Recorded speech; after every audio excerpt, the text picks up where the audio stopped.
Hello and welcome to Star USA Training. Today is Tuesday, September 10th, and we'll be talking about value. If you're watching this on YouTube, there's a link in the description to the website so you can access the materials. We are recording this webinar.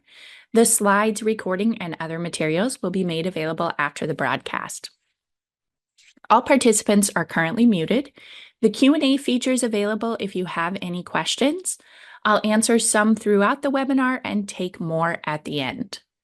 There will be some polls throughout the webinar, and I hope you'll participate. They're anonymous, and I tried to make them easy this round, so no need to be shy. There is one NCB FAA credit available for continuing education credits for CES and CCS participants. The code will be provided at the end of the webinar and in the email we send out with the recording. Star USA is a consulting, advice, training, and services firm in the field of international trade and compliance. We're based out of Northeast Ohio, and for the past few decades, we've provided an array of services to importers, exporters, brokers, carriers, and forwarders of many different sizes and skill levels. My name is Jo Harper, and I'm a principal at Star USA. I have my customs broker license, and I've been in the industry for about 15 years. Star gets to do it all when it comes to value: custom trainings for your team, working with your finance and compliance teams to set up a program, testing your existing methods for weaknesses, working with the broker to address any issues, and prior disclosures to address systemic issues. We're going to launch a quick poll. It's just a great way to gauge who's on the webinar with you. We're just asking your familiarity with customs value. You can select many if you want to. There's no one right answer. It looks like there's a pretty good range. 40% of you have heard the term value, whereas 60% of you use invoice value, which makes a lot of sense. That's the default that most companies use. Where some of you are experts at every methodology, and we have an accountant on as well. Great to have you all. The WTO Valuation Agreement is formally known as the Agreement on Implementation of Article 7 of the General Agreement on Tariffs and Trade. You may have heard the acronym GATT before. It was from 1994. It replaced the GATT Valuation Code as part of the Uruguay Round multilateral trade negotiations that created the WTO in 1994. The agreement is to make a customs valuation system that mostly bases the value on the transaction value of the imported goods. Transaction value is the price actually paid or payable for goods when sold for export to the country of importations, but with some certain adjustments. The agreement's intended to provide a single system that is fair, uniform, and neutral for valuation of imported goods for customs purposes, while keeping in mind the realities of commerce and making it clear that no countries can use arbitrary or fictitious customs values. The agreement, by its positive concept of value, recognizes that customs values should be based on the actual price of the goods that are being valued. The majority of world trade uses transaction value method, but there are also some other methods that the agreement provides for in order to give predictability, stability, and transparency to facilitate international trade and make sure that everyone is compliant. Our regulations around value are found in the U.S. Code, 19 U.S.C. 1481, 1485, and 1592. Value is a legal part of our regulations. Invoices are required to set forth the purchase price, and importers have to file a declaration that the prices and all other information on the invoice are accurate. Value matters because it's part of reasonable care. The law requires importers and their agents to use reasonable care when providing customs with information regarding classification, value, rates of duty, and admissibility of merchandise. That's listed on pages 9 and 10 of the Informed Compliance publication of Reasonable Care. Civil penalty provisions for violations are under 19 U.S.C. 1592. You cannot introduce, enter, or attempt to enter or introduce any merchandise into the commerce of the U.S. by means of a false statement or material omission. That includes false statements about the value of goods. There are 6 bases of appraisement according to 19 CFR 152 subpart C and the WTO Valuation Agreement. These methods are applied in strict hierarchy. They are transaction value of identical merchandise, transaction value of similar merchandise, deductive value, or computed value. If transaction value is available, it has to be used. If it's not, then you proceed through the others in order.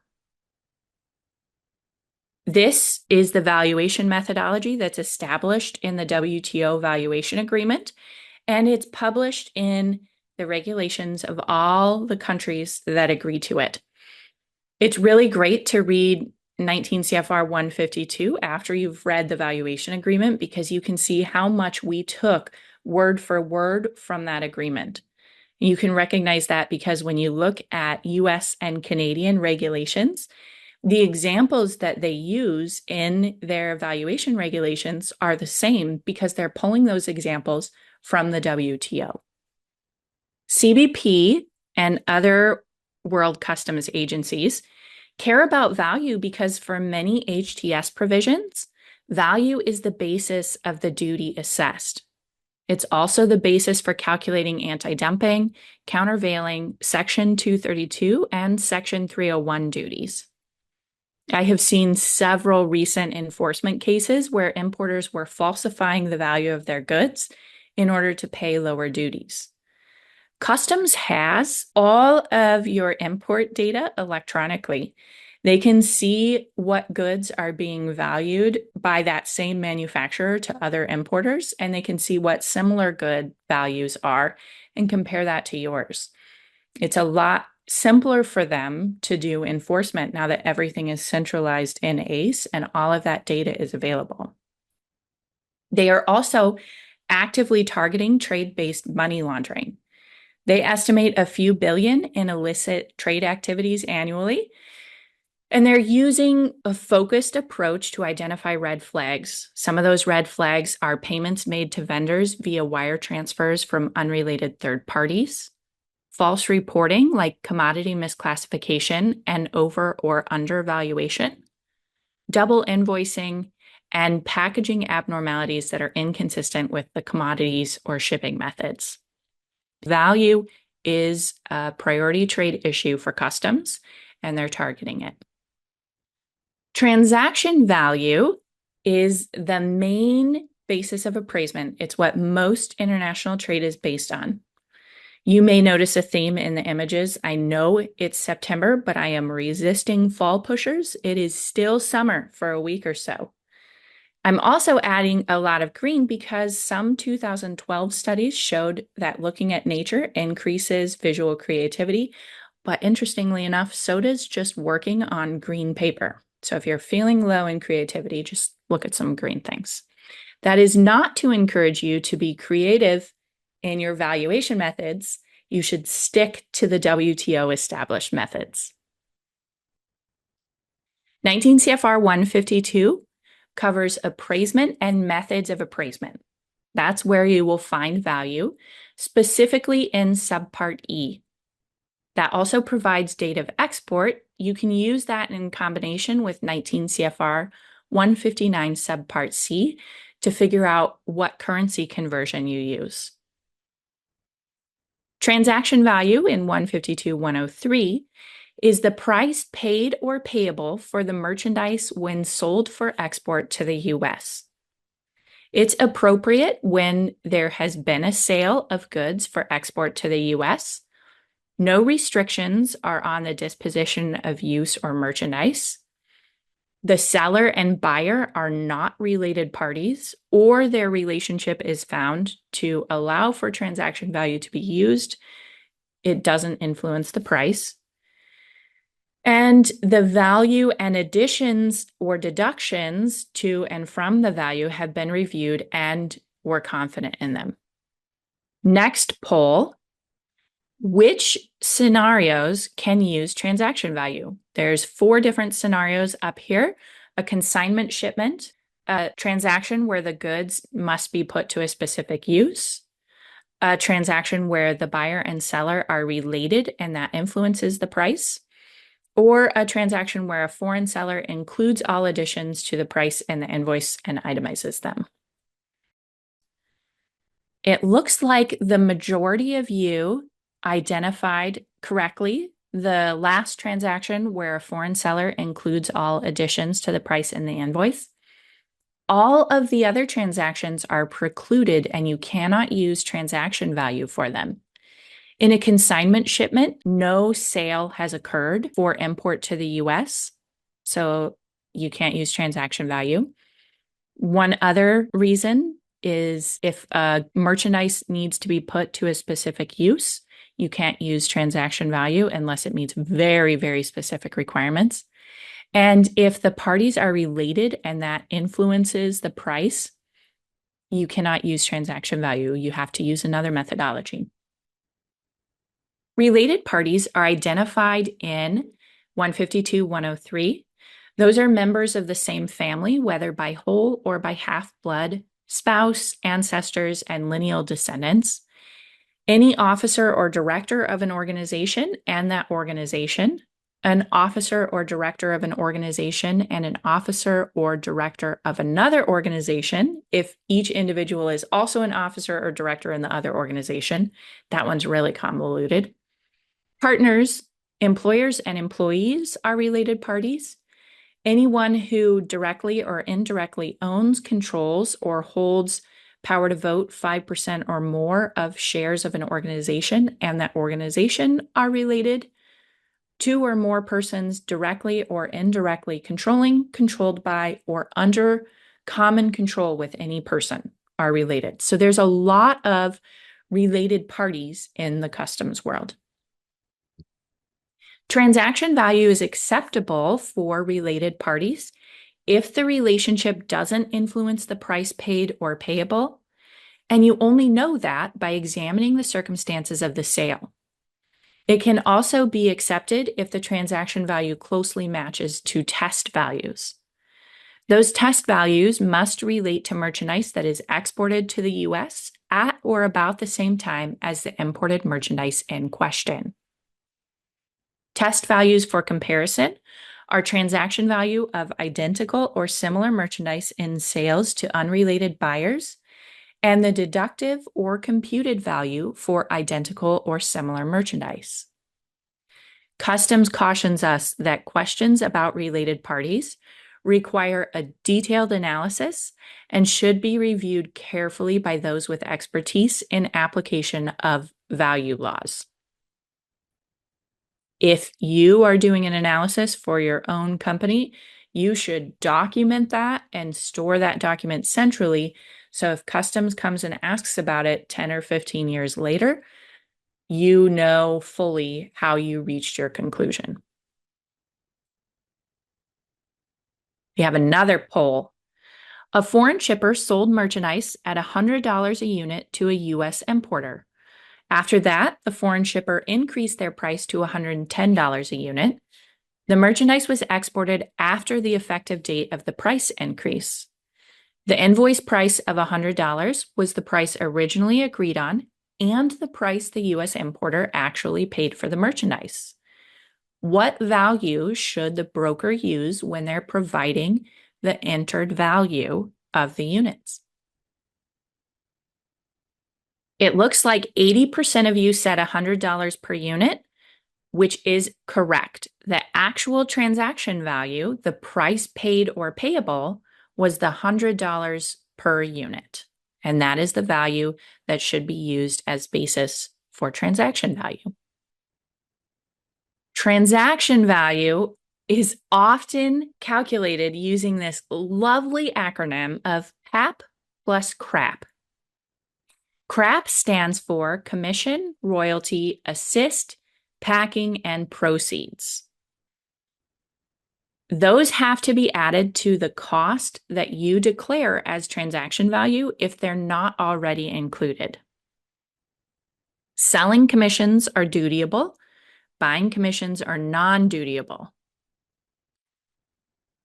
The difference between selling commissions and buying commissions are so fun to understand that Customs published a whole informed compliance publication on buying versus selling commissions. A royalty or license fee is a dutiable payment that's required as a condition of the sale of goods for export to the U.S. An example could be a fee to import copyrighted, trademarked, or patented goods. Royalty payments are reviewed on a case-by-case basis. They're usually dutiable if the imported merchandise was manufactured under a patent that covers a process to manufacture the imported merchandise, and the license for which the royalty was paid specifically covers those patent rights. If the royalty was involved in the production or sale of the imported merchandise, the importer could not buy the product without paying the fee, or the licensor and seller are one and the same and the royalty was paid either directly or indirectly to the seller. We're going to talk about assists at length in a little bit. Assist is something that you, the buyer in the United States, give for free or cheap to the manufacturer to help the manufacturer make your items. Packing refers to the cost of packaging of the goods, cost of all the containers and coverings of whatever nature for shipment to the United States. That includes materials and labor, maybe the cost of the tags or the cost to pay someone to load your containers. Proceeds refer to a benefit to the seller that takes place after the sale of goods for export to the U.S. That benefit can be direct or indirect, and it might result in resale, disposal, or use of the good. One example that Customs has used previously is a $250,000 Ferrari is sold from this gentleman, Oscar, to company J.B. Morgan for $35,000. That is a huge discount in value. The contract requires that after 12 months, J.B. Morgan is going to give the Ferrari to William, Oscar's son, who's going to be attending Yale. You cannot use transaction value, or you need to include the proceeds in that scenario. The Ferrari is a benefit that's happening after the sale. Here's a breakdown on buying versus selling commissions. Remember that buying commissions are not dutiable, but selling commissions are. A buying agent works for and is controlled by the buyer, and that relationship is evidenced in a buying agent contract. Buying agent activities are restricted. They might source supplies, negotiate, organize logistics, order, or do post-manufacturing inspections, but they should not be engaging in activities that relate to the seller's business.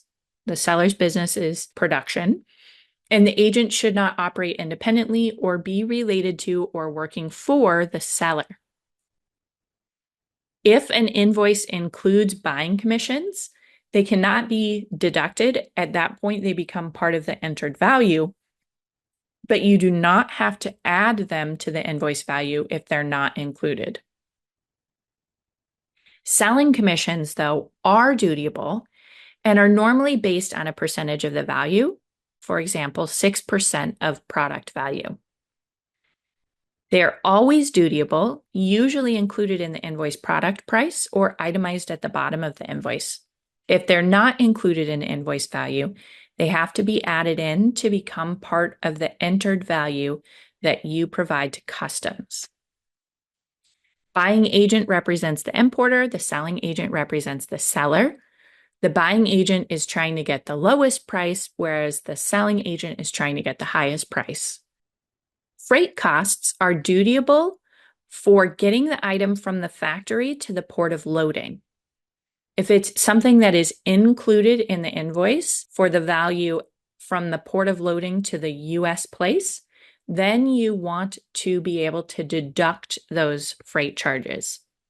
In order to do that, freight charges have to be itemized or noted on the invoice as included, and you have proof of the actual freight cost.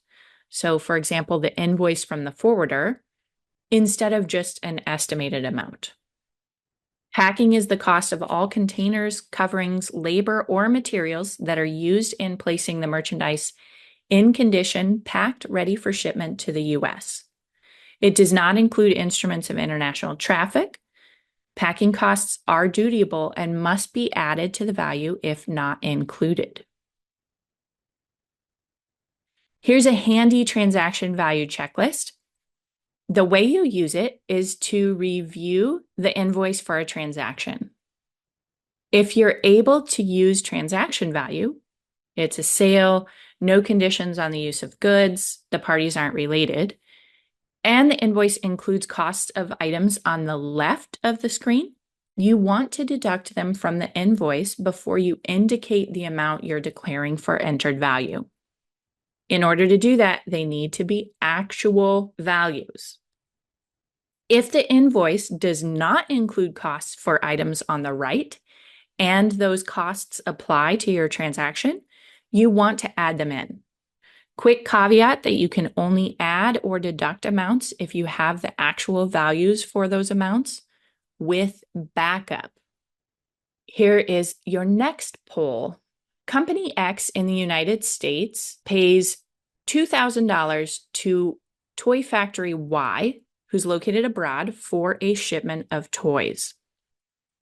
The $2,000 consists of $1,850 for toys and $150 for ocean freight and insurance.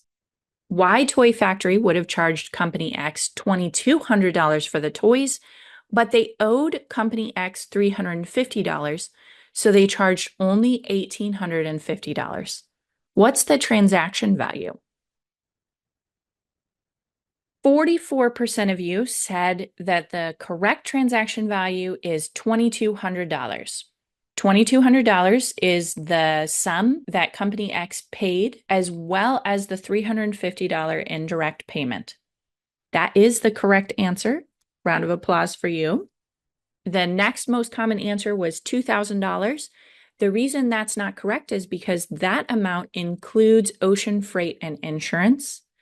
That's freight and insurance that would be deducted out, and it's itemized. And then the other option was $1,850, which was the price paid or payable only for the merchandise. And the reason that's not correct is because that doesn't include the full value of the merchandise, including that indirect payment. These are some red flags that Customs handily identified for us in a now defunct publication on the focused assessment evaluation for transaction value. So these were audit tools that a company could use to evaluate their own program. And they were also questions that Customs would ask if they were coming in to review or audit your program.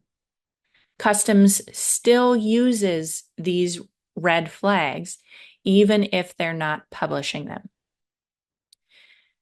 Concerned areas are if a company has insufficient documentation, poorly defined, or no internal controls for accurately declaring values for custom purposes. You want to make sure that you have a process set up to get correct values to your broker, making sure that you're monitoring and interacting with the broker on value issues. It is a concern if your employee don't have knowledge on customs valuation, if there's only one employee doing it and nobody else knows how they're doing it, and there's no management checks or balances. If you're giving customs bad explanations for why you're using value, if you're not responding to them, if there's large variance between your internal data on what you paid out and the values that customs sees. If you have a history of problems with value, if you're using transaction value and they're all related party transactions, that's a flag that they're going to ask more questions about. It doesn't necessarily mean it's wrong. We've found some ways that using transaction value on related party transactions is okay, but they're still going to look at that. If all your merchandise is shipped on consignment, that's something that they would want to see how you're valuing. If you have had to submit a lot of prior disclosures on value issues, that's a red flag. If your values are abnormally low, especially compared to other importers of similar or identical merchandise, if you are subject to a restriction on how the merchandise is used, if your invoices have inked changes for value frequently, if you're regularly replacing brokers in the same port. It used to be that importers could broker hop if they wanted to do things incorrectly and their brokers started to ask them questions, but customs is going to check on that. If your price is regularly being adjusted and renegotiated, they're going to check if the price paid or payable is valid. If you're regularly reimbursing tooling to your foreign vendor, we're going to talk about that in a minute. If you regularly are using pro forma invoices that say customs use only or customs purposes only, they're going to want to know why you can't use a full commercial invoice. If you are a textile manufacturer and your cut, make, trim, or CMT invoices don't include materials, customs is going to wonder where those values are going. And if you have tolling agreements, so you're paying someone to manufacture and those materials aren't included in that value, customs is going to know that maybe the price paid or payable doesn't tell the full story. Let's talk about assists. We alluded to them in the past part, and now let's really dig into it. Assists are something that is incorporated in, used in, consumed in, or developed for merchandise that's supplied by the importer to the producer for free or less than fair value, and that article is necessary for the production of the imported merchandise. When you assist in the production of the good, you're adding value. You might be providing materials, tools, or engineering. You might supply those items directly or arrange for a drop shipment. That's a situation where a U.S. company is providing $20 worth of materials and trim to a factory in Mexico. The Mexico factory produces leather bags from the material and trim. Their production costs are $15. They invoice the U.S. company $15. But the full value of the leather bags is $35 because it's the $20 for materials and trim plus the $15 of production. Engineering is not considered part of an assist if it's done by an individual within the U.S., performed by that individual while acting as an employee or agent of the buyer, and it's incidental to other engineering development, artwork, design work, and plans or sketches that are undertaken within the U.S. If your company has assists, make sure there's a tracking system for those. Let's look at this poll number 5. A U.S. importer supplied detailed designs and molds free of charge to the foreign producer. The designs and molds were necessary to manufacture the merchandise. Designs were purchased from a U.S. engineering company. The molds were manufactured half by a U.S. company and half in a third country. How many of those should the appraised value of the merchandise include?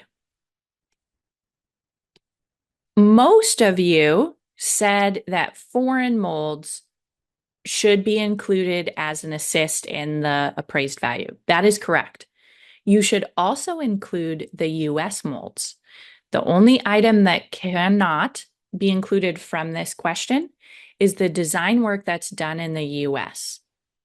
So all of the molds where there is transaction value, I originally had both molds included, but I split them out to try to trick you, and I was able to trick a few of you. All right, so I had a quick question that asks, is there a specific Incoterm we recommend to deduct freight costs? So the answer there is Incoterms are varying in what elements should be included in the invoiced value depending on the Incoterm. One way to work with that is we have a handy handout that is included in the materials that will be up on the website and mailed out after the webinar is over that shows what costs are usually included in an invoice when using a specific Incoterms rule and therefore should be either deducted or which ones might need to be added. So I hope that helps. I can't really give you a specific Incoterms rule because it depends on which one. Invoices under Ex Works should not include freight because you're paying for the freight separately. So that should not already be included in the invoice value. But Incoterms rules that include freight, like CIF, cost insurance freight, or DDP, would potentially have freight included in the invoice value. You would want your supplier, as part of your contract or your purchase order, to identify what is included in an invoice value. Quick question on freight insurance charges that are and or not included. Charges from the factory to the first port of loading onto the main carriage are dutiable. Charges that happen from when you load onto the main vessel, whether that is air, rail, truck, or ship, through to the buyer's facility are not dutiable and should therefore not be included in your transaction value. If the foreign supplier produces tooling and invoices a U.S. company for the full value of the tooling, do we need to declare an assist? It's not technically an assist because you are not providing it, but you do need to make sure that the value of the tooling is attributed to an import. So you would need to either group it in with an invoice of the full shipment of goods or allocate it across shipments depending on how you work it. So if the seller includes it as a line item on an invoice for goods, then you would keep that as part of the value. If the seller sends you a separate invoice and it's not included, then you would need to group that in with the value for the merchandise. That's a great question. Assist value has to include the cost of transporting the assist to the place of production for tools, dies, molds, and the like. The value should be adjusted to reflect use, repairs, modifications, or other factors affecting the value of assists. We value an assist as the cost of its acquisition if acquired by the buyer from an unrelated seller, or the cost of production and transportation to the place of production. If the entire production for the merchandise that the assist was used for is coming into the US, you can apportion the value onto the first shipment. If you had $2,000 in a mold, you can either say the first shipment, we're going to include that whole $2,000, or you can allocate it over the number of units produced up to the time of the first shipment or the entire anticipated production. If 10,000 units were produced up to the time of the first shipment and you only import the first 5,000, you can still allocate that $2,000 across 10,000 units. Or you can also say this mold is going to be used to make 30,000 units. So we're going to allocate that $2,000 for the mold across all 30,000 units and add just a little bit to the cost for each of those 30,000 units. If only part of the production is going to come into the US or the assist is going to be used to manufacture merchandise that's going to several countries, the method of apportionment depends on the documents that the importer supplies to CBP. So you can calculate it out many different ways, but you need to be able to back up that calculation. If your first entry of merchandise is duty-free, you cannot put the entire value of your assist on that first entry. There's a customs ruling from 1981 that says that. If assists are held for a long time, they're going to decrease in value, and you can depreciate the value as you go.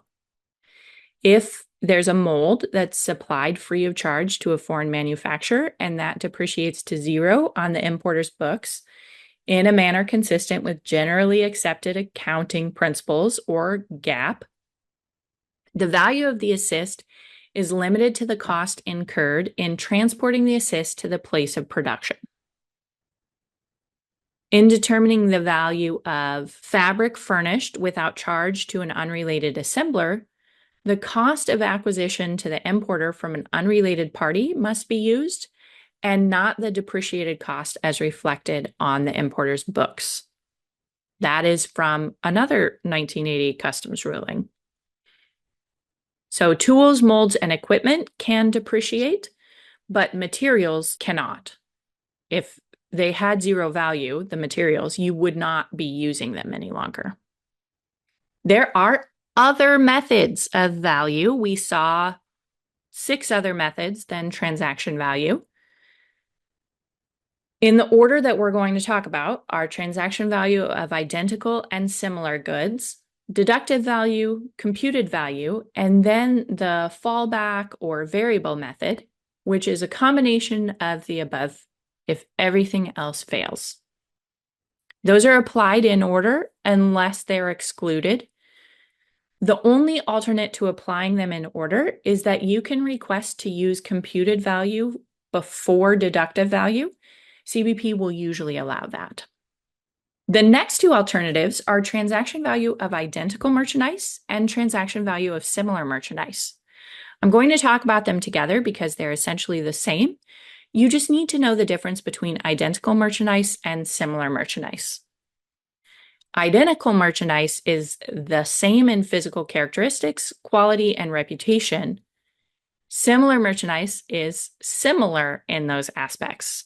That refers to both quality and quantity. It's essentially the same or substantially the same merchandise.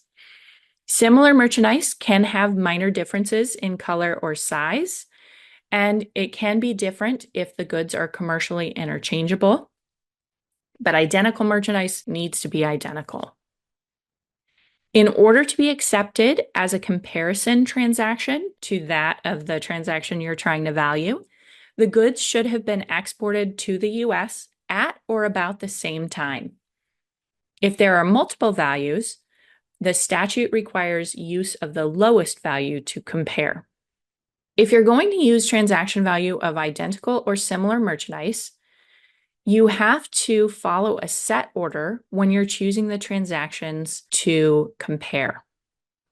Identical and similar goods follow the same order, but you begin with identical goods. If you can't find identical goods that meet any of these 4, then you move on to similar goods. The hierarchy is that the goods are produced by the same person in the same country in the same quantity. If you can't find that, move on to produced by the same person in the same country in a different quantity, then produced by a different person in the same country in the same quantity, and finally produced by a different person in the same country in a different quantity. Make sure you notice that the goods always have to be produced in the same country. Remember, in this case, when CBP says person, they really mean company or entity. It doesn't have to be Betty running the production line every day. They're talking specifically about the company. If you can't use transaction value of identical merchandise or transaction value of similar merchandise, then you move on to deductive value. Deductive value is based on the U.S. sale price to unrelated buyers in the U.S. The price varies by the quantity that's purchased, and then the sale in the greatest aggregate quantity, or GAQ, is used to determine the value. Deductive value is used most often When there is no sale for import, so at the time the goods enter the country, there's no sale. This happens when you're selling to a distributor, when the merchandise is imported on consignment, or for a couple of other reasons. You have to then reconcile or correct the value after the entry is made. When you make the entry, you guess at what the value is going to be and pay the duty at that time. Then you bring the goods into the US, sell it to your unrelated parties, figure out what the most frequent cost per item was, and then you go back and declare that value to customs and either give them more duties or get a refund, or maybe you hit the nail on the head and you're great. Start with the US sale price, the value the imported product sold for in the US after import, and then you deduct certain costs. You can deduct the importer's commission or profit for the importer, not the profit and general expenses for the seller into the US. The actual costs of transportation and insurance from the exporting country to the US delivery point, customs duties, broker's fees, and US taxes. You would assume that those are all included and accounted for in the value that you sell the goods for, because you wouldn't be selling them for less than your cost, which is why you deduct those eventually to declare your value. A quick poll for you. Customs prefers the price at or about the time of importation for deductive value. If it's not available, if you didn't have sales, then you would look before the 90th day after import, and then you look to the 180th day after import. This question is asking which value you would use for the base that you will calculate deductive value with, the one that you will take and deduct freight, profit, and from there. We have 20 items that were sold one day after entry at $11 a piece. One item sold 2 days after that at $2 an entry. 1,000 items sold 80 days after the entry at $15 a piece, or 10,000 items sold 100 days after the entry at $20 a piece. Which one would you take and use as the value for the deductive value for your specific entry transaction? So most of you said $20 per unit. The answer that customs is looking for is $11 a unit, because those are the goods that are sold closest to the time of import in the greatest aggregate quantity. You would move to goods that were sold more than 90 days later if you did not have sales close to the time of import. Your best answer here is $11, and then you would deduct out the items. This is a very tricky concept. Deductive value is applied with respect to the kind of merchandise and the date of sale. It's based on sales to unrelated buyers in the US of the goods concerned, including specific merchandise or identical or similar merchandise. If goods are sold in the condition they're imported and all the requirements are met, then you use that sale. The sale that you're basing your calculations off of needs to be at or about the time of entry. If not, if there's no sales during that time period, you can go up to 90 days from the time of import. If goods are in a different condition than they were when they were imported, then you can request appraisal. Customs might look at deductive value sale of identical or similar goods, or you can take the merchandise and ask customs if they would look at it and give you the value you're supposed to use. These are all the things you take away from the sale value in the US: commissions or profit and general expenses, international transport costs in the US, customs duties and other federal import taxes, federal excise taxes, state and local taxes, and value of processing if it's processing done in the US, not the value of production done in a foreign country. The sale you're deducting the values from must be sales of the same class or kind. Any duties or taxes you're deducting need to be the actual amount, not an estimated amount. Processing value, only the processing that happens in the US between when goods are imported and when they are sold. Computed value is found in 152.106. Remember, deductive value took the sale price and then subtracted things. With computed value, you start from the ground and you add things together. That must include the cost or value of materials and processing, profit and general expenses, assists, and packing. It's okay to use zero profit if there are valid reasons, and that's the usual profit of the industry. Assist has a different meaning under computed value than it does in transaction value.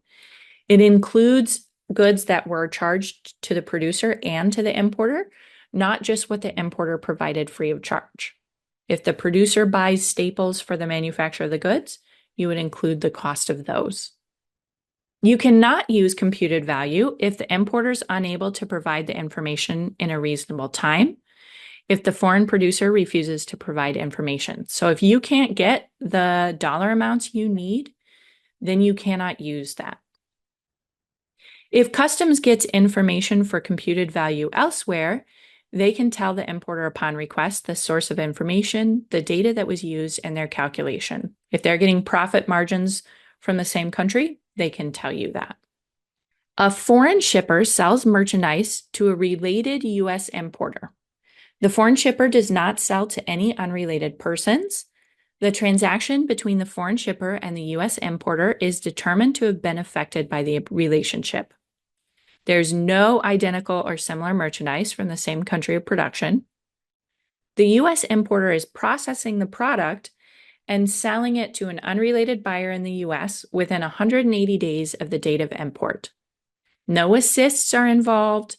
The type of processing can be accurately costed. The U.S. importer has asked to use computed value. The profit and general expenses are similar to the same class or kind of merchandise in the country of export for export to the U.S. How should it be appraised? What is the right method?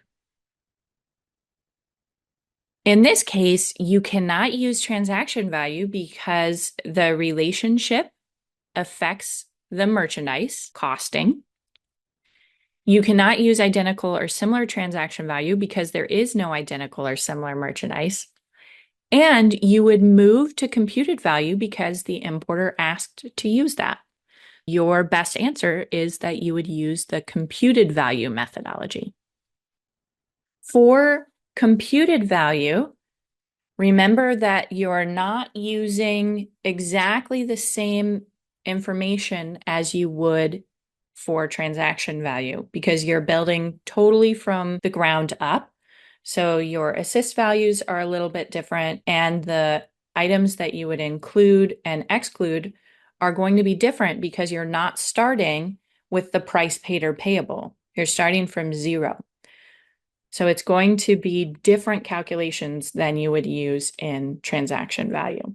After you have gone through all those methods, if you still can't find a good way to use value, to find a value, then you would use the method described in 19 CFR 152.107, or fallback or final valuation.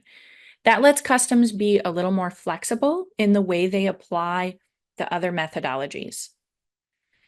They're not just making it up, though. They're prohibited from valuing goods using the selling price in the US of American goods, using the higher value of two alternatives.